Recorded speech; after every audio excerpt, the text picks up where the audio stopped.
Assalomu alaykum qadrli kanalimiz obunachilar. 2026-yil 27-28 va 1-2 mart kunlari uchun ob-havo prognozi bilan sizlarni tanishtirib chiqamiz. Qoraqalpog'iston Respublikasi va Xorazm viloyatida havo o'zgaruvchan bo'ladi.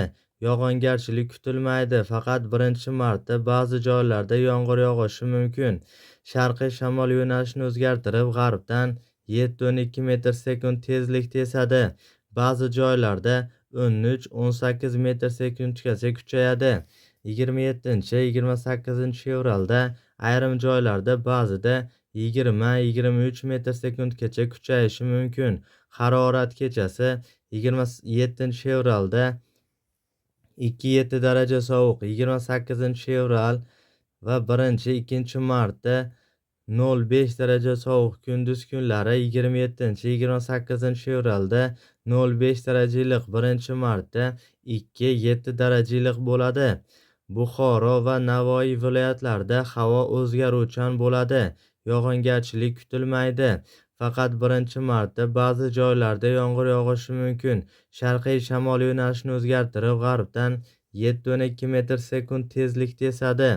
Ba'zi joylarda 13-18 metr sekundgacha. 28 fevralda ayrim joylarda ba'zida 20-23 metr sekundgacha kuchayishi mumkin.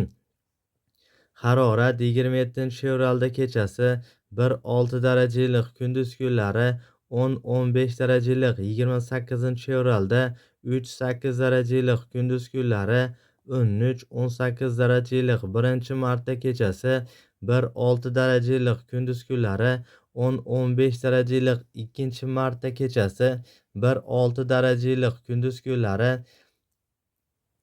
8-13 darajalik bo'ladi. Navoiy viloyati shimolida kechasi 27 fevralda 2-7 daraja sovuq, 28 fevralda 1-2 martda 0,5 daraja sovuq, kunduz kunlari 27-28 fevralda 0,5 darajalik, 1-martda 2-7 darajalik bo'ladi. Toshkent, Sirdaryo, Jizzax va Samarqand viloyatlarida havo o'zgaruvchan bo'ladi. 27 fevral va 1-martda yog'ingarchilik kutilmaydi. 2-martda ba'zi joylarda yomg'ir yog'ishi mumkin. G'arbiy shamol yo'nalishini o'zgartirib, sharqdan 7-12 metr sekund tezlikda esadi. 1-2 martda ba'zi joylarda 13-18 metr sekundgacha kuchayishi mumkin. Harorat 27 fevralda kechasi 3-8 darajalik, kunduz kunlari 10-15 darajalik bo'ladi. 28 fevralda kechasi 1-6 darajalik, kunduz kunlari 10-15 darajalik, 1-martda kechasi 1-6 darajalik, kunduz kunlari 12-17 darajalik, 2-martda kechasi 1-6 darajalik, kunduz kunlari 9-14 darajalik bo'ladi. Qashqadaryo va Surxondaryo viloyatlarida havo o'zgaruvchan bo'ladi. 27 fevral va 1-martda yog'ingarchilik kutilmaydi. 2-martda ba'zi joylarda yomg'ir yog'ishi mumkin. G'arbiy shamol yo'nalishini o'zgartirib, sharqdan 7-12 metr sekund tezlikda esadi. 1-2 martda ba'zi joylarda 13-18 metr sekundgacha kuchayishi mumkin. Harorat kechasi 3-8 darajalik, kunduz kunlari 27 fevralda 15-20 darajalik, 28 fevral va 1-martda 13-23 darajalik, 2-martda 10-15 darajalik bo'ladi. Andijon, Namangan va Farg'ona viloyatlarida havo o'zgaruvchan bo'ladi. 27 fevralda kechasi va ertalab, 2-martda ba'zi joylarda yomg'ir yog'ishi mumkin. 28 fevral va 1-martda yog'ingarchilik kutilmaydi. G'arbiy shamol yo'nalishini o'zgartirib, sharqdan 5-10 metr sekund esadi.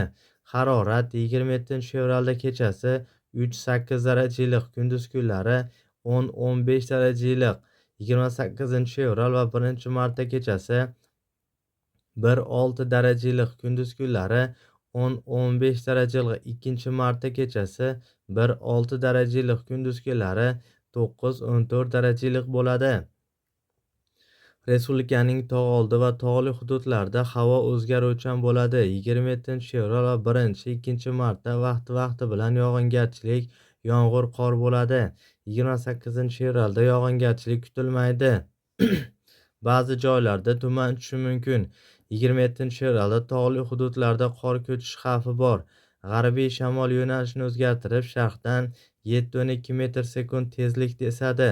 Harorat 27-28 fevralda kechasi 2-7 daraja sovuq, kunduz kunlari 0,5 daraja iliq. 1 va 2 martda kechasi 0,5 daraja sovuq, kunduzi 1-2 martda 2-7 daraja iliq.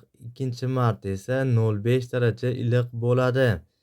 Mana qadrli kanal obunachilari, biz sizlarga ushbu ma'lumotlarni O'zbekiston Respublikasi Ekologiya va iqlim o'zgarishi milliy qo'mitasi huzuridagi Gidrometeorologiya xizmati agentligining rasmiy saytidan ushbu ma'lumotlarni o'qib eshittirdik.